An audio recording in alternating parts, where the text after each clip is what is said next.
이제 여러분은 죄에서 해방을 받고 하나님의 종이 되어서 거룩함에 이르는 삶의 열매를 맺고 있습니다.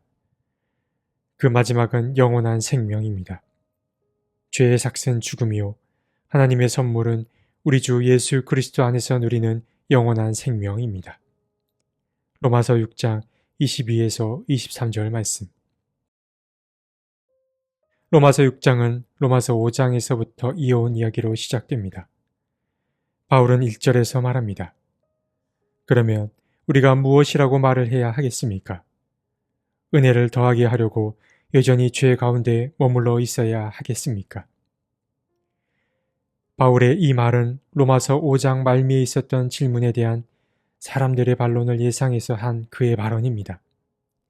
5장 20에서 21절을 보면 바울은 이렇게 말한 바 있는데, 율법은 범죄를 증가시키려고 끼어 들어온 것입니다.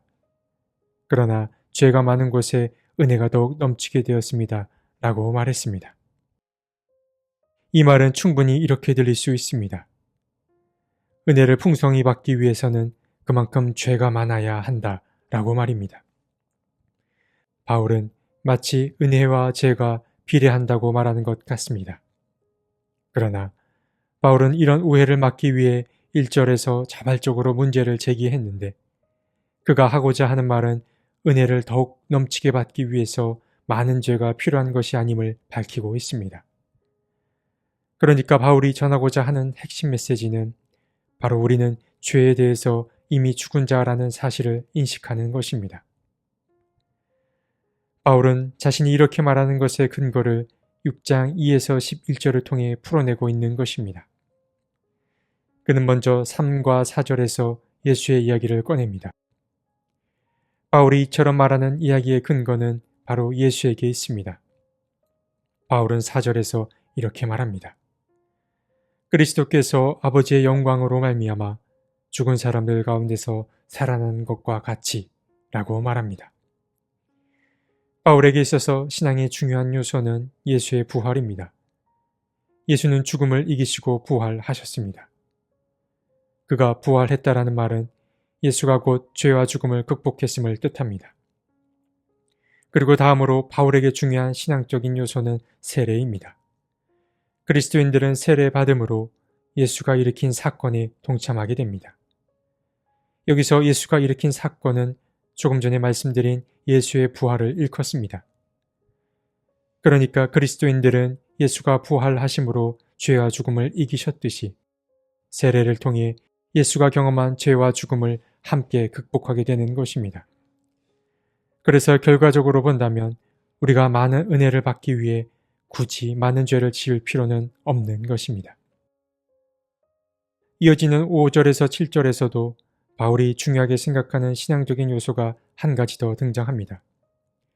이번에는 십자가 이야기가 등장합니다. 예수의 부활, 세례가 중요했듯이 바울에게 있어서 중요한 신앙적 요소는 십자가입니다. 그리스도인이 예수와 함께 십자가에 달려 죽은 것은 곧 죄로부터의 죽음을 뜻합니다.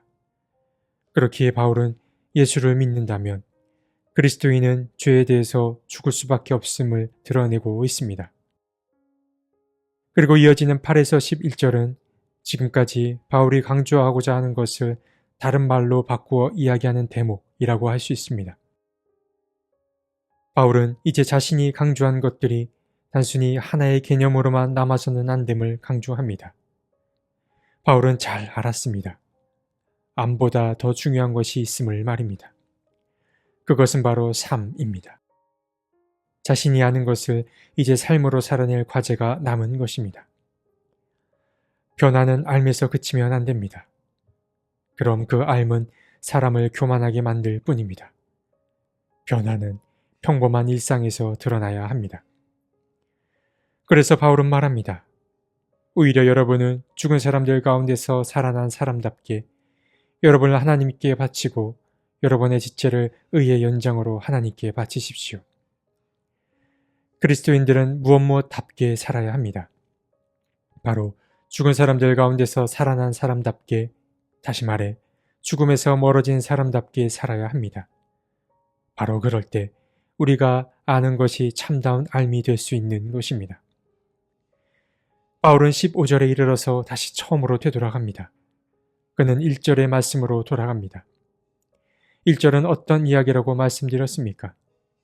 예수는 부활하심으로 죄와 죽음을 이기셨습니다. 그리고 그리스도인들은 세례를 통해 예수가 경험한 죄와 죽음을 함께 극복하게 되었습니다. 또한 예수와 함께 십자가에 달림으로 한 번 더 죄와 죽음을 극복하게 되었습니다.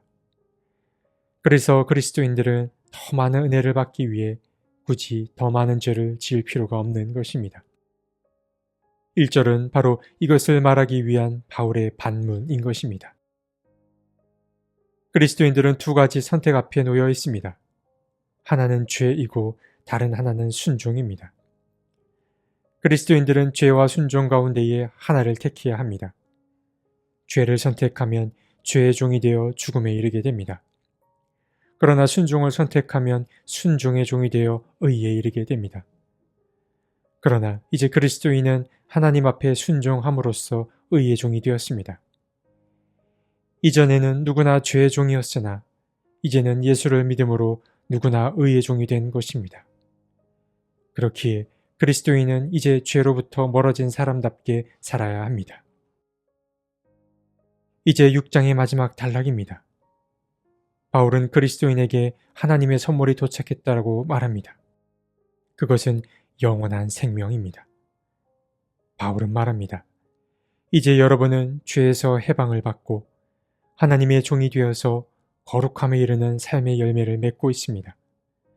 그 마지막은 영원한 생명입니다. 죄의 삭은 죽음이요 하나님의 선물은 우리 주 예수 그리스도 안에서 누리는 영원한 생명입니다. 라고 그는 말했습니다. 죄의 종노릇 하는 것의 결과는 죽음입니다. 그러나 순종의 결과는 영원한 생명입니다.